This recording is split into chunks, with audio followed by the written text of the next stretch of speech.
agradecer a Jesus, nosso Mestre e Senhor, pelas dádivas que tem oferecido a todos nós. Que saibamos, amado Mestre, recolhê-las em nossos corações e propor a gestação dessas sementes divinas,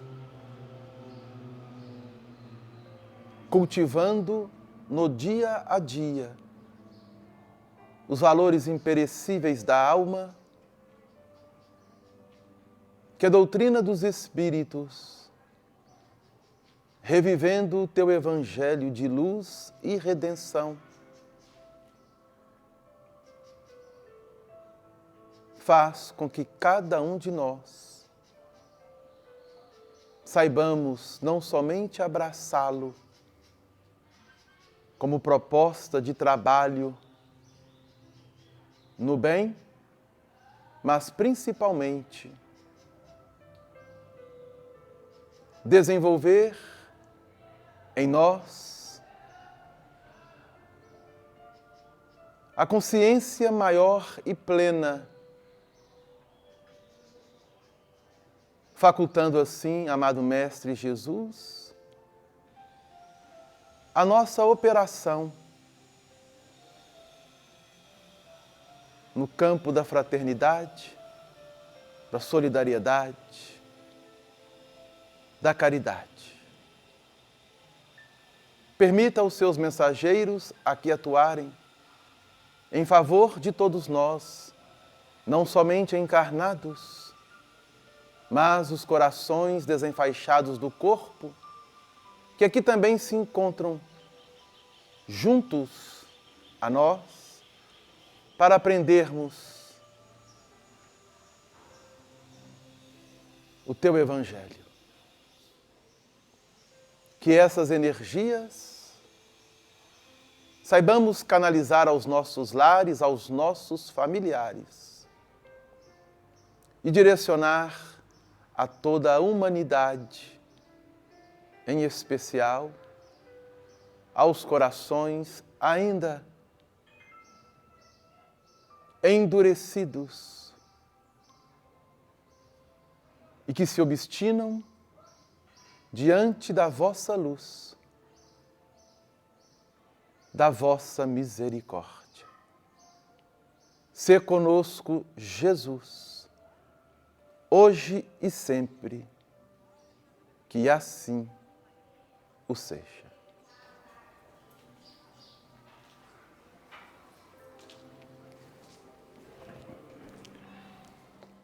Bom dia para todos, mais uma vez, para os que estão chegando agora.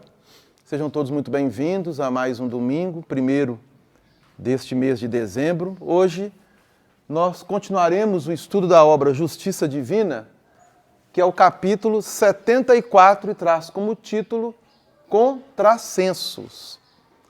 Nós estamos nos aproximando já do término da obra. Falta pouco. E aí nós vamos apenas relembrar a todos que após o último capítulo, ficou um capítulo para trás, não sei se vocês recordam, os que acompanham, eu não sei se eu esqueci o título, o capítulo, mas nós vamos, após o último capítulo, retomar aquela lição que faltou, ok? Então, o capítulo 74 da obra Justiça Divina traz esse título, Contrassensos, proposto por Emmanuel. Então nós vamos ler primeiramente o ditado de Emmanuel a Francisco Cândido Xavier, para sabermos do que se trata. Lembrando que o convite da espiritualidade é estudarmos a obra Céu e Inferno ou a Justiça Divina segundo o Espiritismo. Então, abaixo de cada título, temos lá o dia da reunião em que foi realizado e o tema que foi estudado à noite, porque as reuniões aconteciam à noite na cidade de Uberaba. Então, na reunião que aconteceu no dia 17 de novembro de 1961, foi aberto, dentro da primeira parte da obra Céu e Inferno, o capítulo 1 que traz o título O Futuro e o Nada. E o item 2 foi lido e dialogado entre os irmãos que ali estavam presentes. No final, Emmanuel brindou-nos com essa mensagem, intitulando-a Contrassensos. Então vamos ler primeiro a mensagem de Emmanuel. Ele diz assim: quando a gota se viu semelhante a uma gema valiosa na folhagem da primavera, insultou o rio em que se formara. Sai da frente, monstro do chão. Quando o tronco se agigantou diante do firmamento, blasfemou contra a própria raiz. Não me sujes o pés. Quando o vaso passou pela cerâmica em que nascera, gritou revoltado: não suporto essa lama. Quando o ouro se ajustou ao palácio, indagou da terra que o produzira: que fazes aí, barro escuro? Quando a seda brilhou na pompa da festa, disse a lagarta que lhe dera a existência: não te conheço, larva mesquinha. Quando a pérola fugiu soberana, exigiu da ostra em que se criara: não te abeires de mim. Quando o arco-íris se reconheceu admirado pelo pintor, acusou o sol de que se fizera: não me roubes a luz. Copiando esses contrassensos figurados da natureza, o homem insensato, quando erguido ao pedestal do orgulho pelos abusos da inteligência, costuma escarnecer de si próprio, afirmando, jactancioso: a vida é poeira e nada, e Deus é ilusão. Então esse foi o ditado que Emmanuel propôs naquela noite do dia 17/11 e que depois, no ano de 1962, foi publicado todas as lições que o grupo percorreu durante o ano de 1961, transformando as lições neste livro, Justiça Divina. E aqui nós estamos observando a analogia que Emmanuel está trazendo para nós, de várias situações onde tem que se ter um ponto de partida, um início, mas quando se chega lá na frente, perde-se a referência daquele ponto de partida, daquele início, como se não houvesse. Tudo isso ele traz para abrilhantar o diálogo que foi realizado naquela noite, diante do item 2 do capítulo 1 da obra Céu e o Inferno. O capítulo traz o título O Futuro e o Nada.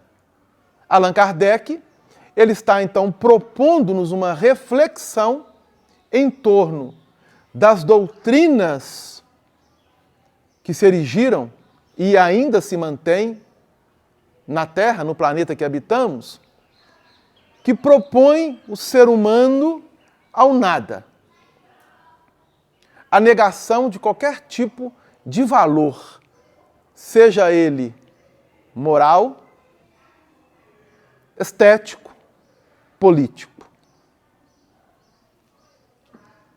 há doutrinas filosóficas que foram se enraizando de tal forma que nós, nas diversas situações, experiências e vivências que trabalhamos no dia a dia, não paramos para fazer uma reflexão séria a respeito disso. A proposta da doutrina espírita é justamente apresentar-nos algo que muitos de nós temos deixado de lado, que é uma ferramenta importantíssima, que todos a temos. Sabermos utilizarmos a razão, a racionalidade de um ponto de vista mais abrangente, porém, agora, fazendo com que essa racionalidade não fique apenas nos campos horizontais das nossas existências. Que saibamos verticalizar o pensamento, a razão, em especial, o sentimento. Então, observamos que ele traz na lição e dá o título, Contrassensos, mostrando que o ouro, a pérola, o tronco, a árvore, a luz, que tem um ponto de partida, mas quando se vê em evidência de tal forma, perde-se aquela referência. Nós, seres humanos, também somos assim. Então ele está fazendo essa analogia para conosco, seres humanos.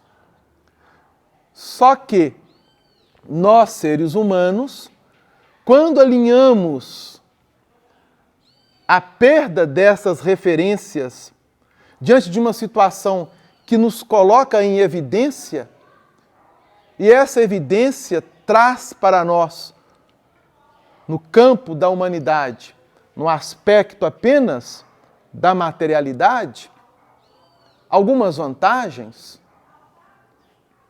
ou algum tipo de fama, perdemos essa referência primeira que nós necessitamos resgatar.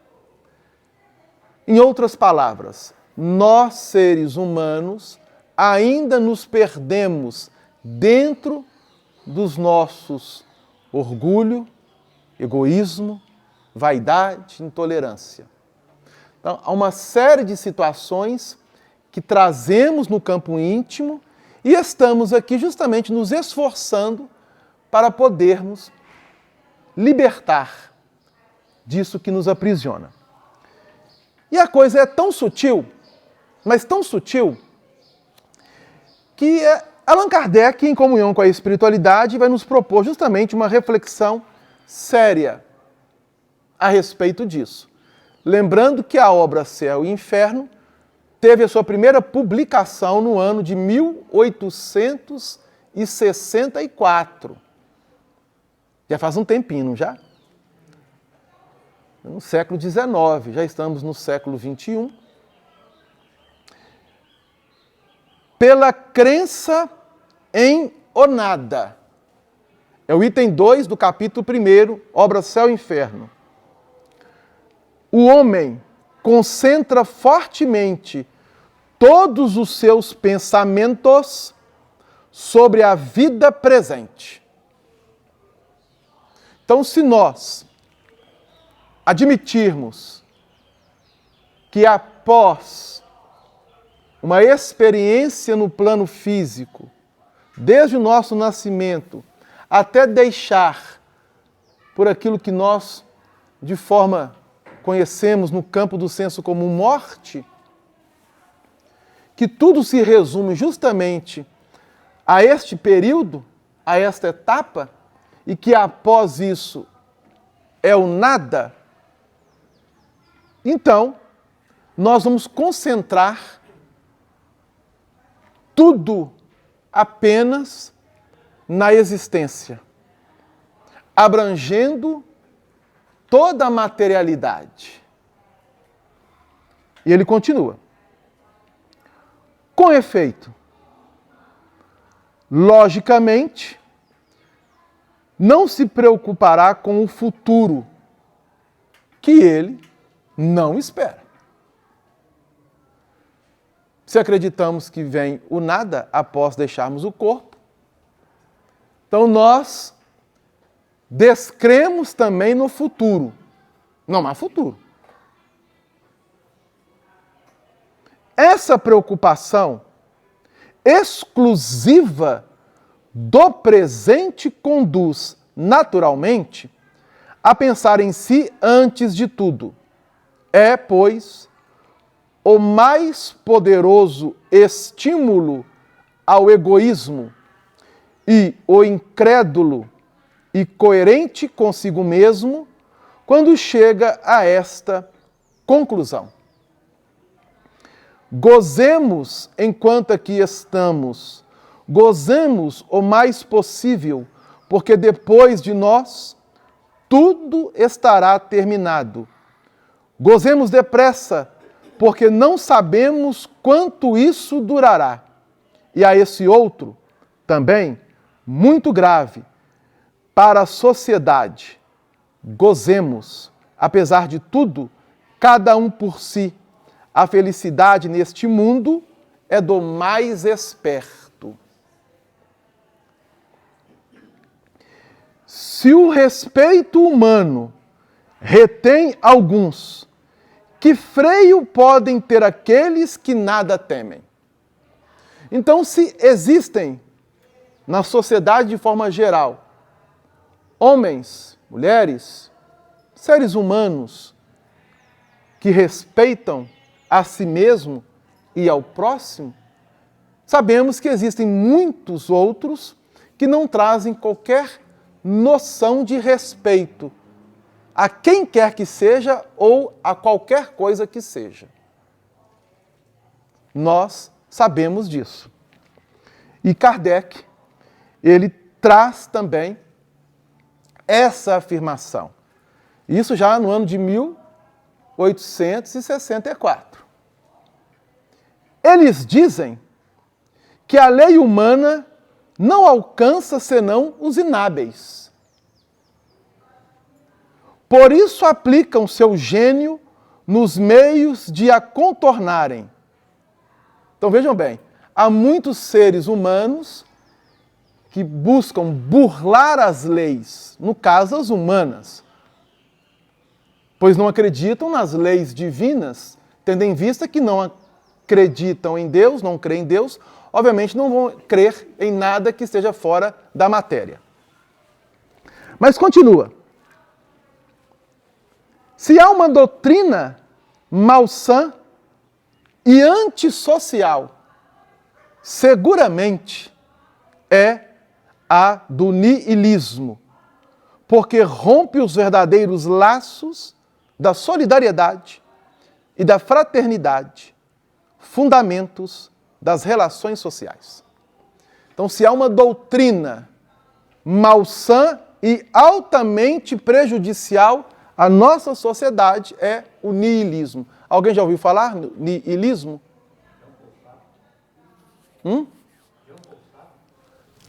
É o continuador, né? Mais alguém? Essa desculpa do nada, do materialismo, que o homem quer voltar a viver como um animal irracional. Porque quando se fala em leis humanas, ele já pensa na ação e reação, né? Então a gente vê que tem pessoas que querem realmente ver a humanidade como se fosse um bando de animais. Ele quer ser o leão, né? Quando apareceu lá, por exemplo, Augusto Comte, né? Trabalhando aqui sobre materialismo, e depois veio aquele outro alemão lá, o Netz, falando que tem que imperar a lei do mais forte. O mais fraco tem que ser destruído e o mais forte tem que devorar o mais fraco. O Hitler aproveitou isso aí, quer dizer, um homem querendo viver como sendo um tigre, um leão na floresta humana. Né? Quer dizer, se eu não acredito em nada, não tem lei nenhuma, eu posso fazer tudo que eu quero. Sim, em cima disso, nada mais é do que justamente o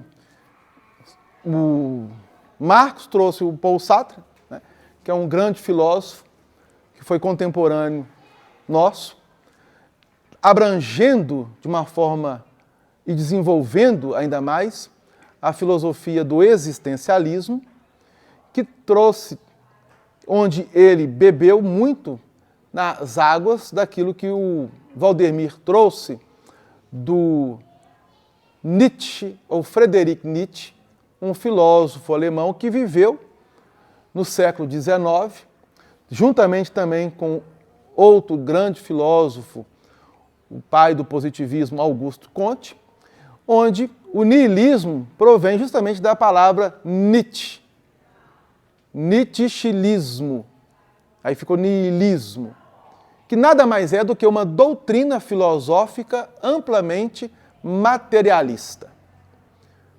Então, para se compreender o niilismo, essa doutrina ela vai justamente negar todos os valores humanos de uma sociedade no campo das relações sociais, da própria ética, no próprio campo da política, aonde vai dar vazão a uma racionalidade, como nós dissemos no início, apenas nas linhas horizontais, onde o ser humano deve buscar e aproveitar as oportunidades que lhe são oferecidas, tendo em vista que após a existência pela qual se passa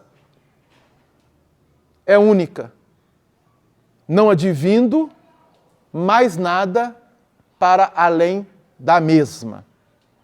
Então, essa doutrina materialista, de certa forma, ainda muito cultivada, de forma bem sutil, por todos nós, essa é uma realidade. E a sutileza dessa doutrina, ela está, vamos dizer assim, em toda a sociedade, permeando-nos em tudo aquilo que nós encontramos, gerando uma influência muito grande sobre nós. Às vezes, nós não paramos para refletir.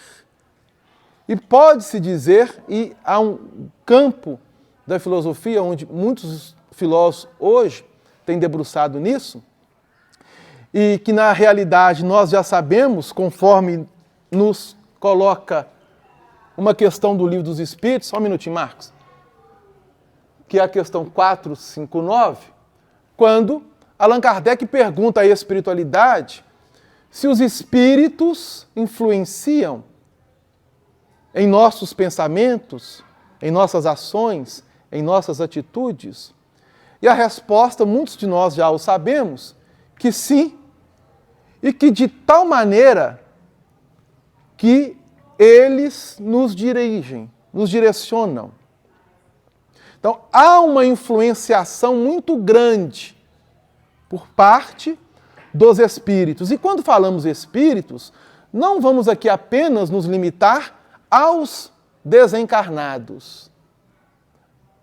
Também os encarnados geram grande influência nas massas populares. Qual que é, então, o cuidado que devemos ter? Tudo isso é ruim? Não. Por quê? Porque Deus permitiu que isso acontecesse para nos mostrar dois lados de uma mesma moeda. Então, se nós apenas olharmos para um lado e trabalhar somente com este lado, existe todo um outro lado que nós estamos, então, deixando de compreender, de entender. Da mesma forma que se nós apenas trabalharmos aquele aspecto e deixarmos o outro, nós perdemos também algo importantíssimo no processo do nosso desenvolvimento. Resumindo, necessitamos da matéria, da materialidade, Mas o Espírito, ele antecede a matéria e sobrevive à matéria. Então nós não podemos apenas trabalharmos a linha espiritual somente e negarmos a matéria, como também não podemos simplesmente negarmos tudo que é espiritual e evidenciarmos somente a matéria. Qual que é o objetivo? Ter o equilíbrio. Pois se o espírito necessita passar por uma vida material, ele precisa então aprender a usufruir daquilo que a matéria lhe oferece. Então, usufruir é uma coisa. Reter, no sentido de isto me pertence, isto é meu, é outra coisa. Então nós precisamos aprender isso. E estando, encarnando, desencarnando, encarnando, reencarnando, desencarnando, o espírito ele vai trabalhar esses valores de forma bem gradativa até iniciar consigo mesmo um campo de pensamento onde ele possa refletir por ele e não ser influenciado e induzido por outros. Porque até então nós temos sido induzidos, influenciados por outros, em todos os aspectos da nossa sociedade. Qual que é o objetivo? Trabalhar a nossa racionalidade naquilo que é. E aí é dificuldade. O que é útil para nós? O que é bom para nós? O que é verdadeiro para nós? Então nós precisamos começar a o quê? A filtrar aquilo que realmente edifica daquilo que não edifica. Então, o positivismo, a doutrina do existencialismo tem os seus valores importantíssimos para a construção e desenvolvimento de toda uma sociedade. Mas eles, por si só, não respondem às mais diversas perguntas e não equacionam os mais diversos problemas pelas quais nossa sociedade passou, passa e continuará passando. Então nós temos um objetivo. Nós temos uma meta. Nós temos um programa. E a doutrina espírita, obviamente, vai se enquadrar também num campo de influenciação, assim como todas as religiões, todas as doutrinas filosóficas, todas as concepções culturais geram em nós uma certa influência. Sabemos disso. O que não sabemos é que nós nos permitimos ser induzidos e quando damos por conta, já estamos atolados até o pescoço e às vezes não conseguimos enxergar o outro lado da moeda. A proposta da doutrina espírita é nos apresentar as duas faces da moeda, conforme no próprio texto bíblico chegou-se a Jesus questionando se eles deveriam pagar imposto a Roma, sendo eles, na interpretação, obviamente, daquele grupo, diante da divindade, de serem os escolhidos de Deus. É permitido o filho pagar imposto? Isto é, nós como filhos de Deus, escolhidos de Deus, pagar imposto a uma nação estrangeira que nos subjuga e nos submete?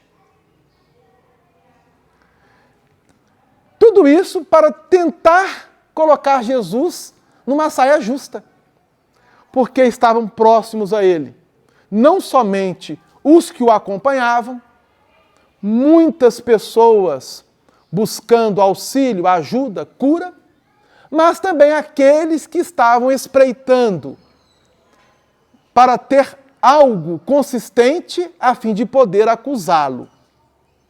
Não somente entre os irmãos da própria etnia, como também de outras etnias, como romanos, gregos, caldeus e por aí vai. A resposta de Jesus desconcertou aquele que o perguntou. Tens uma moeda? Tenho. Me apresente. Ele apresenta. De quem é essa face, essa esfinge que está na moeda? E ele então pegou a moeda e estava lá a imagem do imperador romano, de César. Dê a César o que é de César, e a Deus o que é de Deus. Essa fala de Jesus, o que está nos propondo? Os dois campos. Existe a matéria, que necessitamos estar nela e trabalhar com ela, mas antes da matéria e após a matéria, existe o espírito, que muitos negam e que no caminhar do desenvolvimento da humanidade, doutrinas filosóficas foram se apresentando para negar justamente Deus. Agora a questão mais interessante, que essas doutrinas vão trabalhar na contramão de Deus, porque aqueles que deveriam trabalhar no campo humano e também espiritual em nome de Deus,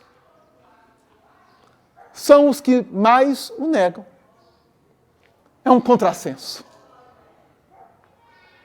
Os próprios religiosos, falando em nome de Deus, que é amor, que é misericórdia, que é paz, lutando, brigando entre si, escravizando, matando em nome de Deus. Do ponto de vista da racionalidade de um filósofo, isso não tem lógica. Vocês estão mostrando um Deus que é amor, que é paz e que é fraternidade, mas vocês estão subjugando seus irmãos? Escravizando? Vocês estão negando aos seus irmãos acesso às bênçãos que vocês estão falando de Deus? Olha que contrassenso. Então vamos percebendo que tanto o materialismo tem, se nós analisarmos apenas no aspecto humano, um fundamento, tem, no aspecto humano. Por causa que aqueles que deveriam espiritualizar a humanidade entraram por um outro caminho. E aí Emmanuel nos propõe justamente esse contrassenso. Perdendo a referência. Então foi necessário a vinda de Jesus para fazer uma nova aliança com aquilo que havia se perdido. E dentro dessa aliança, mais uma vez, nós seres humanos agimos contrário à proposta divina. E aí, como Deus é misericordioso, permitiu a vinda no campo da terra, no aspecto material, uma nova proposta, porque agora nós chegamos há um amadurecimento pelas diversas experiências que fomos passando. Só que tem um detalhe. É aí que entra essa contribuição importante. Essas experiências, elas foram simplesmente trabalhadas campo físico, campo espiritual, campo físico. Então a doutrina espírita, ela vai nos apresentar o mundo espiritual de uma forma como nunca houve uma apresentação deste mundo espiritual a nós no plano físico. Da forma como a doutrina espírita nos apresenta, não. Embora já sabemos que a espiritualidade sempre foi trabalhando conosco e fazendo com que despertássemos para esta realidade.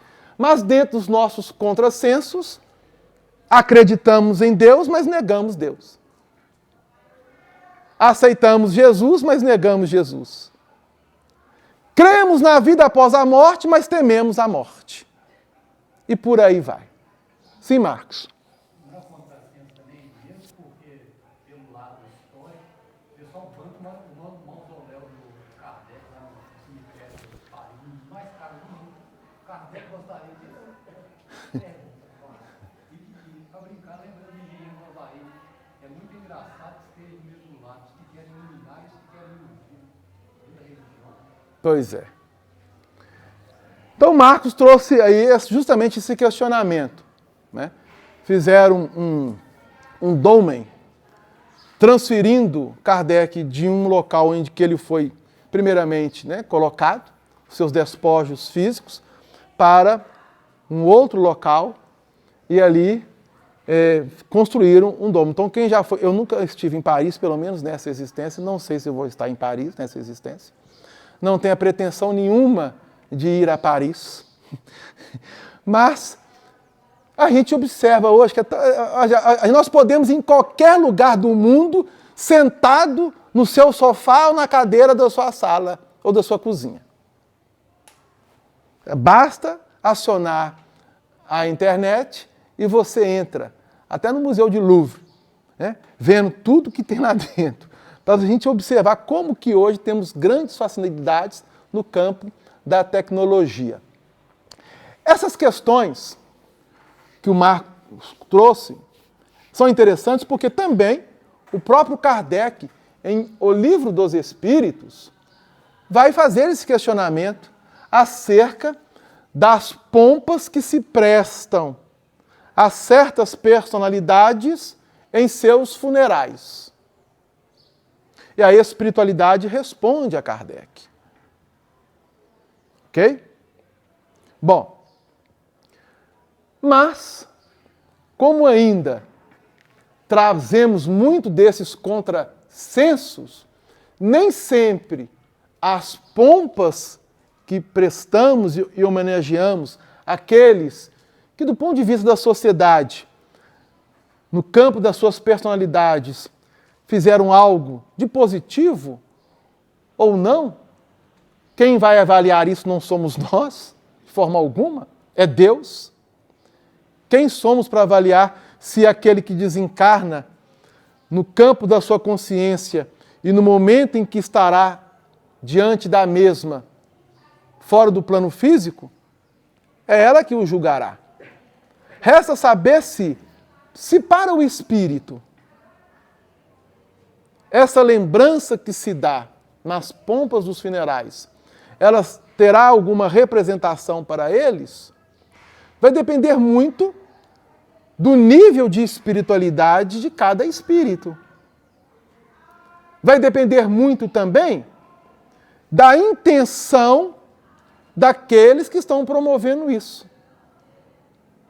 Porque a espiritualidade, ela observa algo em nós que é muito importante. As nossas intenções. Aquilo que está vindo lá do âmago do espírito. As intenções, elas, para a espiritualidade, vale muito mais do que as palavras. E, dependendo da situação, daquilo que nós estamos fazendo. Você está realizando isso com qual intenção? O que está te movendo no campo íntimo a fazer realmente o que faz? Isso é avaliado pela espiritualidade. Frequência vibracional de cada espírito. Mas Emmanuel, ele vai dizer, no final da lição, o homem insensato, quando erguido ao pedestal do orgulho pelos abusos da inteligência, costuma escarnecer de si próprio, afirmando jactancioso: a vida é poeira e nada, e Deus é ilusão. E aí, a gente vivencia situações e convive com muitos corações em diversas situações, onde nós observamos justamente esse contrassenso. Acreditam em Deus, mas quando você vê que uma pessoa está negando em si mesmo a possibilidade de viver no corpo de uma forma um pouco mais equilibrada, mais consentânea, sem aqueles desvarios, a pessoa vira de uma forma natural. Eu vou morrer mesmo. Não é assim? Eu vou morrer mesmo. Eu não vou ficar para a semente. Eu não vou ficar para a raiz. O que significa isso? Essa influência do materialismo. Então as pessoas dão-nos resposta porque foram influenciadas de certa forma. Há um grupo de filósofos que estão fazendo um mapeamento e eles estão chegando, obviamente que tudo está no campo aí das experiências, né? Mas eles estão chegando a uma conclusão de que 10, estou colocando aqui um número, tá? Apenas para a gente entender. De 10 pensamentos que nós temos, de 10 pensamentos que nós temos, 9 é justamente uma gestação desse campo de influenciação de outros pensamentos. Então, a cada 10 pensamentos que temos, 9 deles é o que nós estamos nutrindo, gestando, alimentando, para darmos a luz no campo de influência que temos recebido, nas diversas áreas que temos atuado no campo da humanidade. Sobra então apenas um pensamento que seria do próprio indivíduo, da própria individualidade. E mesmo esse pensamento próprio pode ser ainda induzido e influenciado. Aí o Kardec, ele questiona a espiritualidade em O Livro dos Espíritos, para que nós possamos ver a gravidade da situação.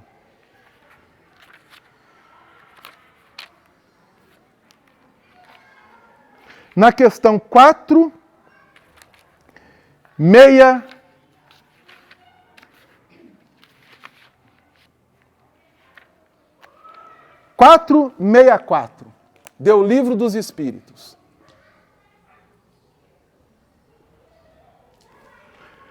Então vejam bem a importância de nós estudarmos. E ao estudarmos, sabermos fazer as nossas reflexões. Para discernirmos isso está realmente correto? Isto é real? Isto é verdadeiro?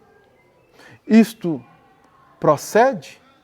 Não é uma ilusão, uma fantasia? Aí Kardec pergunta, como distinguirmos se um pensamento sugerido procede de um bom espírito ou de um espírito mau? De um bom espírito ou de um espírito mau?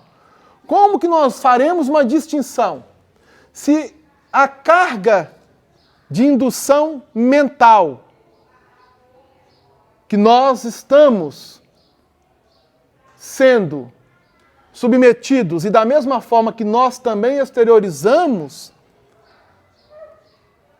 as nossas posições mentais, como distinguir se um pensamento vem de um bom espírito ou de um mau espírito? Questiona Kardec. Questão 464, do Livro dos Espíritos. Resposta dos Espíritos. Estudai o caso. Os bons espíritos só para o bem aconselham, compete-vos discernir. Jogou a bola para nós.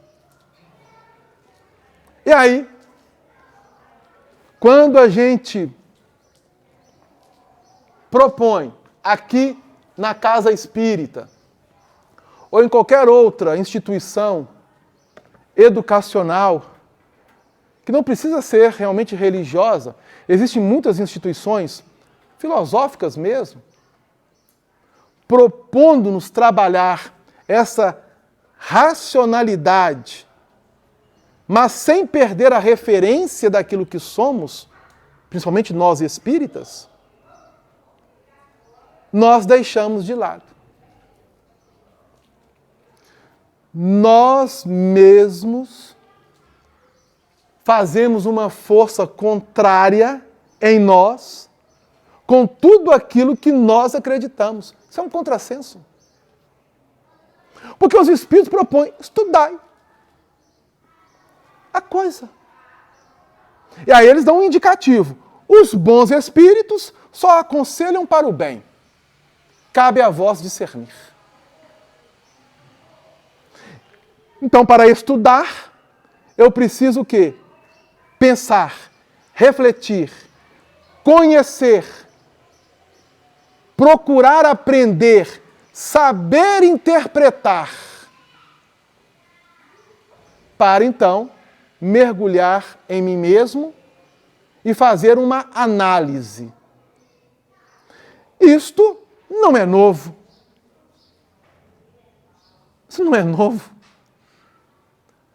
Já foi falado aqui, comentado várias vezes, que o próprio Sócrates, um filósofo grego, propõe isso.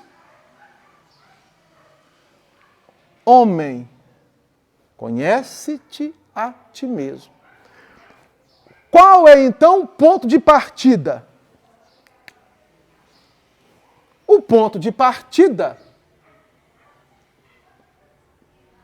não é Deus. O ponto de partida é eu. É cada um de nós. Somos o nosso ponto de partida.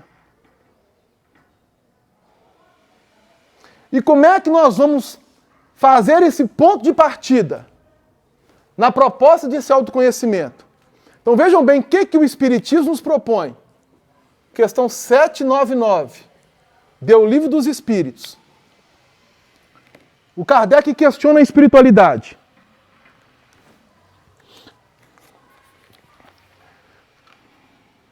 Tudo isso dentro dessa lição de Emmanuel. Precisamos combater os contrassensos que muitos de nós ainda estamos inseridos. De que maneira pode o Espiritismo, a doutrina espírita, contribuir para o progresso da humanidade. Pergunta de Kardec, né? De que forma, de que maneira a doutrina que temos abraçado pode contribuir para este progresso da humanidade?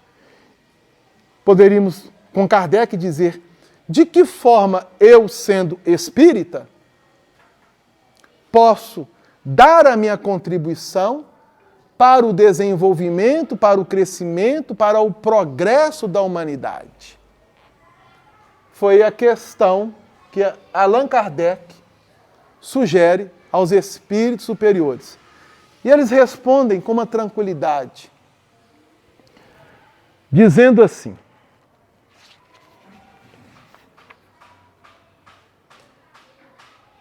destruindo o materialismo, que é uma das chagas da sociedade. Ou seja, os espíritos dizendo a Kardec que todas aquelas filosofias que surgiram, que estavam surgindo e iriam surgir,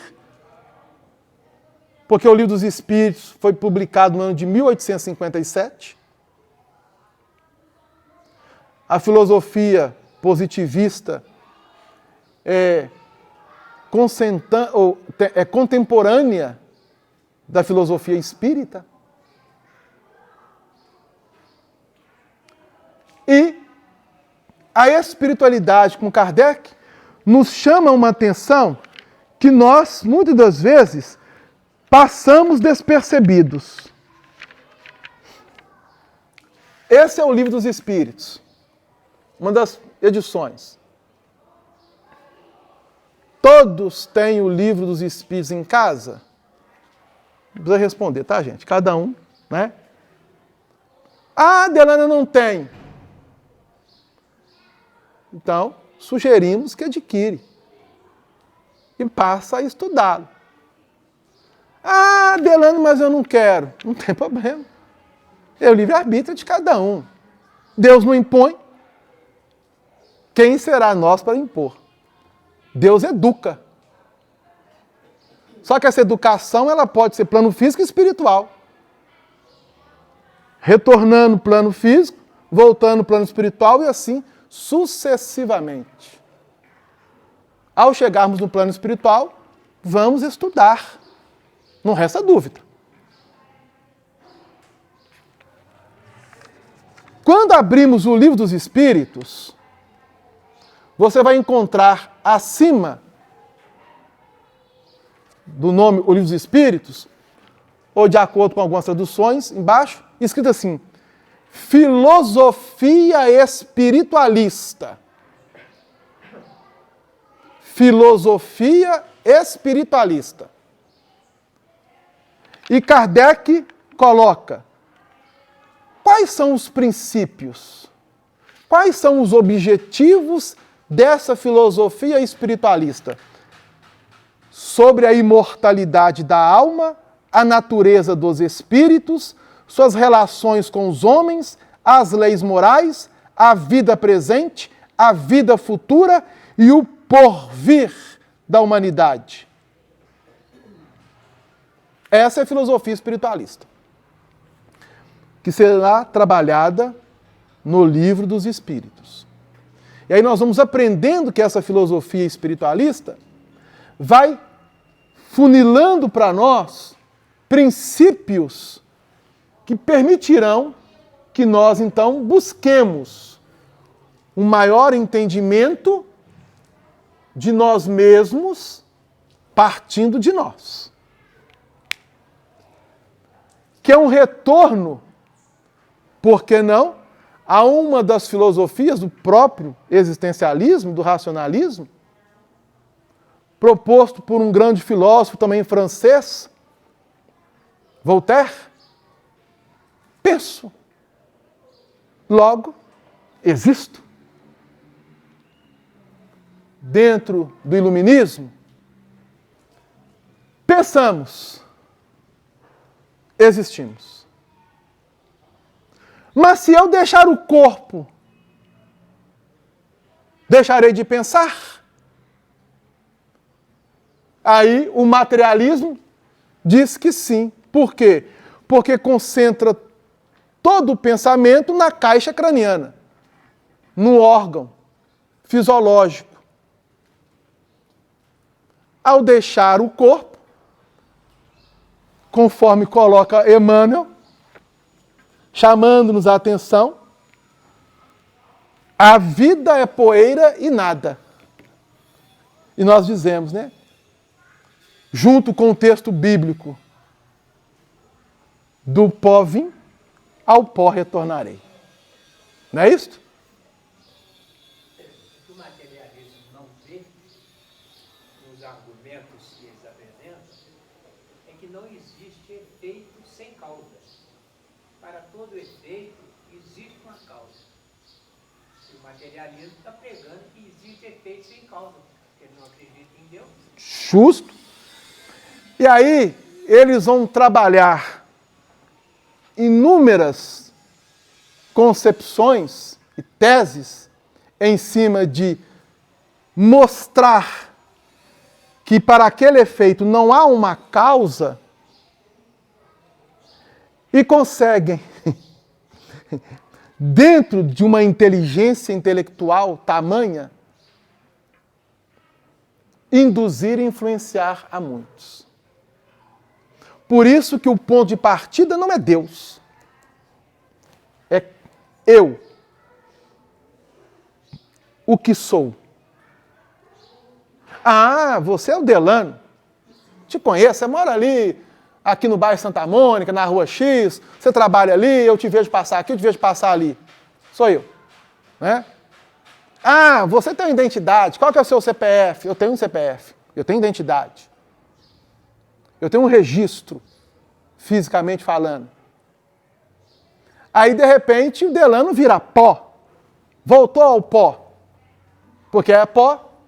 Porque matéria é pó. O corpo físico, ao decompor, vai retomar cada elemento a sua origem, volatizando pela atmosfera. Mas eu, espírito, continuarei.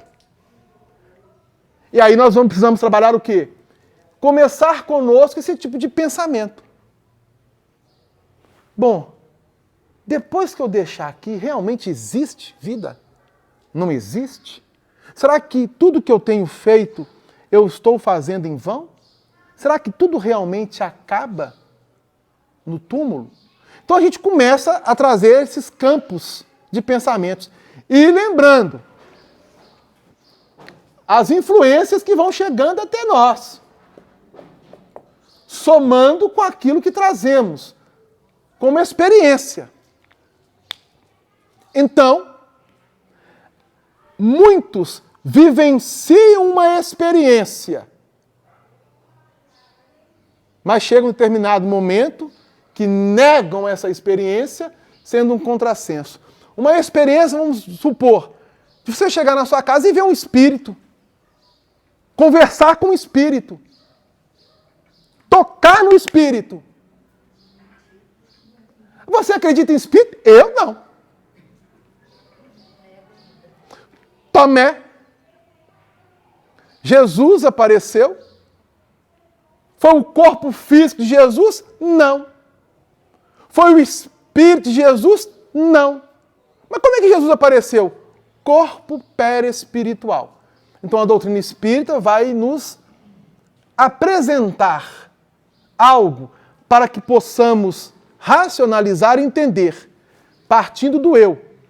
O que é este corpo perespiritual? Bom, Tomé ficou ali. Se és tu, permita que eu toque. Bem, toca. Tomé tocou. Pegou, sentiu. E Jesus ali conviveu com os apóstolos 40 dias após a sua desencarnação, mostrando a realidade da vida após deixar o corpo físico. A partir deste momento, os apóstolos tiveram uma força tamanha para levar a mensagem. Hoje, essa mensagem, ela permeia toda a humanidade. Toda a humanidade. independente se partiu do cristianismo ou não, porque todas as escolas tiveram seus grandes instrutores, chamando-nos para Deus, para uma força superior ao que está apenas limitado na matéria. Partindo do eu, nós vamos construindo um pensamento racional que nos levará ao grande efeito Deus. Mas isso precisamos o quê? Estudar. Precisamos de quê? De ter tempo para cada momento e saber aproveitar este tempo. Então, grandes especialistas propõem a cada um de nós iniciarmos este trabalho. A iniciar dentro do lar. 5 coisas que você tem dentro do seu lar que você precisa aprender a ter maior equilíbrio ou então começar a eliminar. Eu não vou falar aquelas que são do meu lar. Cada um saberá por si só. Exemplo. Você abre seu guarda-roupa, tem 10 camisas que você vê e está lá. Ela não serve, mas eu vou um dia usar elas. Você já está, né, no meu caso, né? Você já está no GG, mas a camisa está lá, M. Não vai entrar nunca, mas está lá. Está lá. Ah, mas eu vou, e o vou nunca chega. Gente, pega essas 10 camisas, estão em bom estado? Está. Doa. Está em mau estado? Você usaria? Eu não. Joga fora. Se você não vai usar, você quer que o outro use uma camisa em mau estado? Joga fora. Mas se estiver em bom estado, que você usaria, doa. E você vai eliminando gradativamente. Propõe 5 coisas no seu lar. Tem pessoas que passam pela rua e vê vou levar para aqui, isso aqui pode ser útil para alguma coisa. Tem um quartinho só de quinquilharia. Acaba com esse quartinho. Vamos ter em casa somente aquilo que é útil. O que você está utilizando? Isso já me serve. Aí as coisas quebram e fica lá. Quebrado 1 ano, 2 anos, 3 anos, 10 anos está lá aquele negócio quebrado. Faz um descarte consciente. Para onde que eu devo levar isso aqui? Aonde vai receber isso? Não é jogar no lixo de qualquer forma, não. Para começarmos, então, a trabalhar o que é importante.